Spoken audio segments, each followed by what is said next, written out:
बहु रचनात्मक कार्यक्रम आजिकार 28तम दलर वार्षिक सम्मेलन में आठगढ़ सबु पंचायत नेतृमंडली और पदाधिकारी माने आसीथिले एवं धैर्यर सहित 6 घंटा अधिक से रही सबु वक्ता मान अन्यून्य 12टी प्रस्ताव युव छात्र महिला दलित एवं समस्त को उद्देश्य करागला। आगामी दिनर जो खसड़ा प्रस्तुत करागला से लड़ईर प्रस्तुत स्रोत विरुद्ध में पहरवाई आमर समस्त जो संकल्प से संकल्प आज नहीं जाइछथि शपथ करके तेणुक मोर असुस्थता जो नी आस्ते आस्ते सुस्थता आड़ को गति करुच्ची।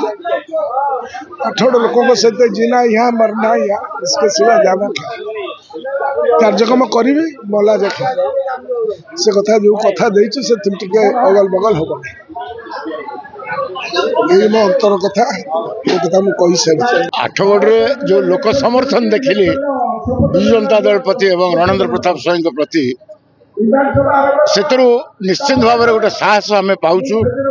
आठगढ़ दुर्ग थेला दुर्ग एवं जो प्रकार असंविधानिक कार्यक्रम सरकार करुच्ची शपथ देते लोकों पाखे ये योजना पहुँचे जितला किसी पहुँचले ना एवं लोक दरदाम बोझरे दली चकटी हो गले।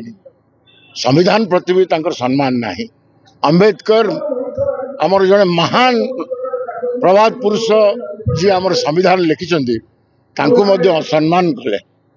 आज संविधान रे कोटी स्थान ना अहिंसा बोली गोटे जिनस जोटा गांधीजी आनी सी आ संविधान ना तेणु से दृष्टि ये जो प्रकार अबिका राजनीति चली विजु जनता दल संकल्पबद्ध आपको विरोध कर जो सरकार चलती विरोध कर।